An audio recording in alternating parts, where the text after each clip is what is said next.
السلام علیکم. الوقت کالسیف اذا لم تقطعه یقطعک. Time is like a sword. If you don't cut it, it will cut you. Nadwatul العلماء میں کل سے 19 دن کی، جی ہاں 19 دن کی چھٹیاں ہو رہی ہیں. یہ ایک آدھے مہینے سے زیادہ کا وقفہ ہے. اس وقت میں آپ ایک نئی عادت بنا بھی سکتے ہیں اور ایک بنی بنائی اچھی عادت بگاڑ بھی سکتے ہیں. اس مہینے میں آپ مزید کچھ نیا سیکھ بھی سکتے ہیں اور کچھ سیکھا ہوا بھلا بھی سکتے ہیں. اور اسی وقت میں آپ اپنی سوسائٹی کو اپنی افادیت اور مدرسے میں آنے کی اہمیت کا احساس بھی دلا سکتے ہیں اور اپنے اہل و عیال کو ڈس اپوائنٹ بھی کر سکتے ہیں. لہٰذا آئیے ہم اس ویڈیو میں کچھ بچوں سے ان کے اس چھٹیوں میں کیا پلانس ہیں، وہ اس چھٹیوں کو اپنے لیے گروتھ کا کیسے ذریعہ بنائیں گے اور موج و تفریح کے ساتھ مطالعے کو اور اپنے تعلیمی سفر کو کیسے جاری رکھیں گے، یہ سوالات ان سے کرتے ہیں. اور آخر میں ہم اپنی طرف سے بھی چند نصیحتیں اور چند پریکٹیکل ایڈوائسز دیں گے جو اس چھٹی کو پروڈکٹیو بنانے میں آپ کی مدد کریں گے. لہٰذا ہمارے ساتھ اخیر تک جڑے رہیں. Let's dive right away into it. تو سب سے پہلے ہمارے ساتھ یوسف حسن بھائی عالیہ رابعہ کے طالب علم. یوسف حسن بھائی 19 دن کی چھٹی ہو رہی ہے، کیسے آپ نے پلان کیا اس چھٹی کو گزارنا؟ چھٹی کو ہم نے بنیادی طور پر 2 حصوں میں تقسیم کیا ہے. ایک حصے میں ہماری دعوتی سرگرمیاں ہوں گی جماعت میں، ایک ہفتے تقریباً 1 عشرہ. بہت اچھا. اور 1 ہفتے کی چھٹی جو بچے گی وہ والدین کے ساتھ ان کی خدمت میں گزرے گی. تو اس چھٹی میں کچھ خاص پڑھنے کا ارادہ کیا ہو کہ فلاں کتاب پڑھنی ہے یا کوئی اسکل مثلاً ایڈیٹنگ طلبہ کو آنی چاہیے، تو کیا کوئی ایسی اسکل سیکھنے کا پلان ہے؟ جی، ہماری بنیادی توجہ جو ہوگی وہ قرآن کریم کی تلاوت پر مرکوز ہوگی. اچھا. اور ارادہ ہے کہ انشاءاللہ تدبیر میں قرآن شریف ایک مرتبہ پورا دور نکال لیا جائے. جی، دور نکالنے کا.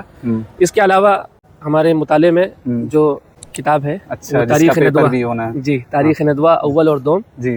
اور اس کے علاوہ فلیمورا ایپ جو ہے آپ بخوبی واقف ہیں، اس کی ایڈیٹنگ بھی سیکھنی ہے. ٹھیک ہے، بہت اچھا.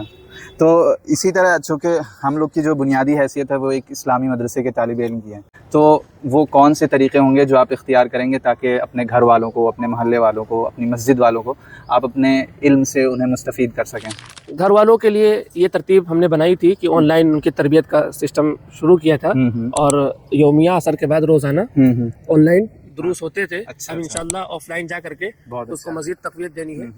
اور اس کے علاوہ بھی دوسری سرگرمیاں ہوں گی، دعوت کی سرگرمیاں اور آپ گاؤں والوں سے ملاقات فردن. بہت اچھا، بہت اچھا. اور جو جمعے میں بیانات ہوتے ہیں وہ.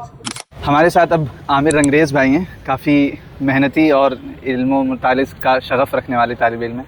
عامر بھائی کیسے پلان کیا ہے کہ اس چھٹی کو کس طرح گزارنا ہے، ہمارے ویورز کے ساتھ شیئر کیجیے. جی، بسم اللہ الرحمن الرحیم.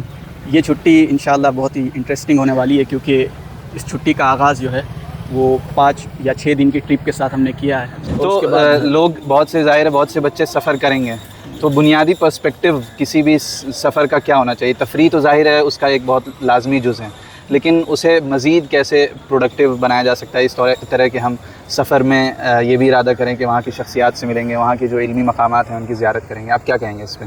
یقیناً ایک تو سفر، اللہ کے رسول کی حدیث ہے کہ السفر قطعۃ من النار، لیکن اگر اس کو صحیح نیت اور صحیح جذبے کے ساتھ کیا جائے تو سیروا فی الارض کا جو کیف کان عاقبۃ المکذبین، یقیناً تو اس کا فائدہ حاصل کیا جا سکتا ہے. تو جیسا کہ میں نے بتایا پہلے عقل کوہ، تو یہ تو ایک عظیم درسگاہ ہے ہندوستان کی، تو وہاں پر بھی علماء ہیں اور بہت زیادہ تجربہ اور فائدہ ہو سکتا ہے. اور دوسری چیز پھر آگے نیرل، وہاں پر بھی ایک ہندوستان کے جانے مانے عالم دین اور ندوی فاضل ہیں، تو ان سے بھی استفادہ اور خاص علمی سوال اور اپنی اصلاح کے متعلق سوال بھی کیے جا سکتے ہیں. تو سفر کے ساتھ جو مزید ایام بچیں گے اس میں کیا ارادہ ہے؟ کوئی خاص کتاب پڑھنے کا ارادہ، کوئی اسکل سیکھنے کا ارادہ؟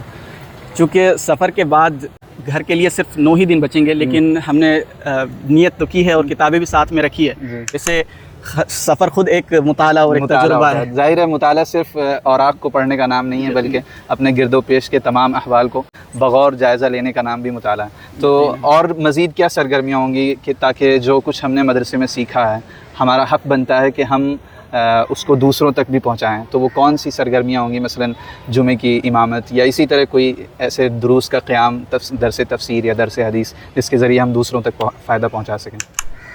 ویسے جس میں نے بتایا کہ 9 ہی دن بچیں گے، تو لہٰذا اس جو فیلڈ میں ابھی کوئی خاص منصوبہ نہیں ہے اور کوتاہی بھی بہت ہے، لیکن جس طرح کہ قرآن فرماتا ہے کہ قوا انفسکم واہلیکم نارا، تو اس کے تحت سب سے پہلے تو اپنے گھر ہی سے شروعات کرنا چاہیے، اور کی بھی ہے۔ اس سے پہلے جو ہے حدیث کی کتاب وہ علامہ نووی کی، وہ اس کا اردو ترجمہ گھر پر دیا تھا، اور اس کی تعلیم بھی شروع ہوئی ہے۔ اور وہ دوسری معاشرت کے متعلق جو کتابیں ہیں یہاں کے، خاص طور پر مولانا ابو الحسن رحمہ اللہ کی، تو وہ اور مزید جا کر کے خود سے جو پڑھی ہیں کتابیں سیاستہ اور تفسیر وغیرہ، اس کا درس انشاءاللہ شروع کیا جائے، خاص طور پر قرآن کا۔ تو یہ تھے عامر انگریز بھائی، معاشرت کا تذکرہ آیا تو ہم ایک کتاب اپنے ویورز کو ضرور ریکمینڈ کرنا چاہیں گے، وہ ہے آداب زندگی۔ کیا خوبصورت کتاب ہے، اس میں آپ صلی اللہ علیہ وسلم کی زندگی کے تمام پہلوؤں کا احاطہ کیا گیا ہے، اور ایک گھر کو، ایک گھرانے کو جن مراحل سے گزرنا ہوتا ہے اس کے لیے اس میں بڑی جامع،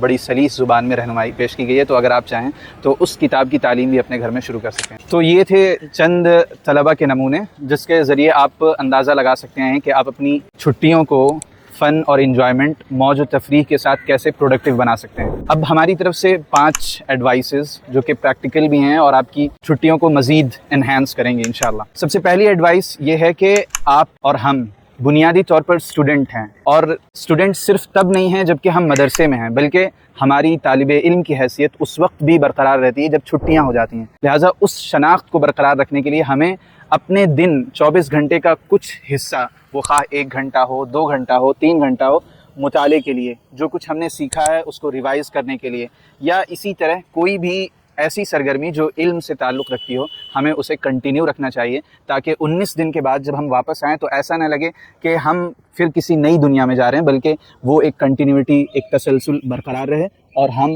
ان 19 دنوں میں بھلے بہت زیادہ نہ صحیح، تھوڑا بہت کچھ نہ کچھ سیکھ کر آئے ہوں۔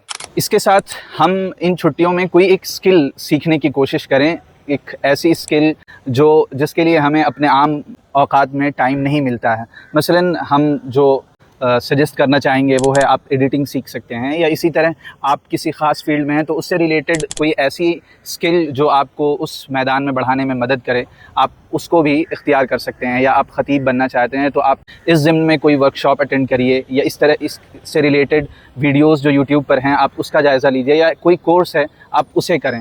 تو اس طرح کی سرگرمی بھی اس چھٹی میں بہت مفید ہوگی، اور چونکہ ہم یہ نہیں سجیسٹ کریں گے کہ آپ صرف کتابوں والا علم ہی چھٹیوں میں حاصل کریں، بلکہ ایکٹیو لرننگ کرنے کی کوشش کریں اور نئے طریقے سے سیکھنے کی کوشش کریں۔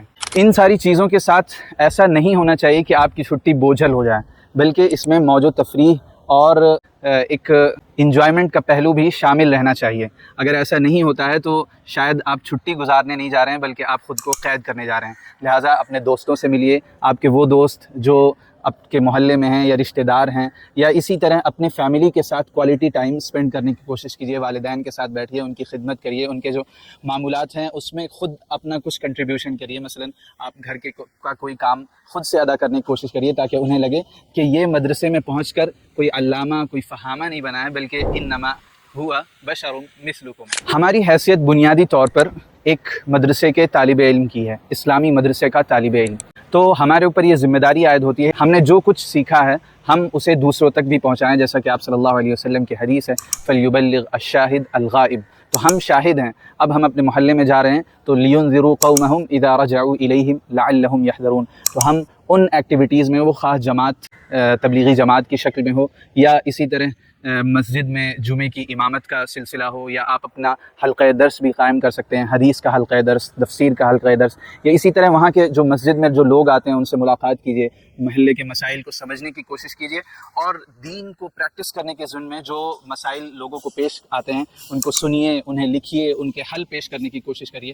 تو اس طرح آپ اپنی افادیت ثابت کر پائیں گے، اور لوگوں کو یہ احساس ہوگا کہ مدرسے میں پڑھنے والے معاشرے کی ضرورت ہیں، ایسا نہیں ہے کہ یہ کوئی ایسا طبقہ ہے جسے معاشرے کی ضرورت نہیں ہے۔ یہ چیز اپنے روزانہ کا ٹریک ریکارڈ رکھیے کہ آپ نے آج کیا کیا ہے۔ آپ صبح اٹھیں تو اپنی ٹو ڈو لسٹ تیار کر لیں، تاکہ غفلت میں آپ کا پورا دن ادھر ادھر کی لایانی سرگرمیوں میں ضائع نہ ہو جائے۔ لہٰذا ٹو ڈو لسٹ تیار کریں، پورا دن کیسا گزرا اس کا ریکارڈ رکھیں، اور اسی کے ساتھ ان دوستوں کے ساتھ ضرور کانٹیکٹ میں رہیں جو علم کا شغف رکھتے ہیں، تاکہ لوگوں سے دوری کی وجہ سے یا انفرادی ماحول میں رہنے کی وجہ سے آپ کا پورا سلسلہ یا پورا ماحول درہم برہم نہ ہو جائے۔ لہٰذا اس کا خصوصی خیال رکھیں، اور اسی کے ساتھ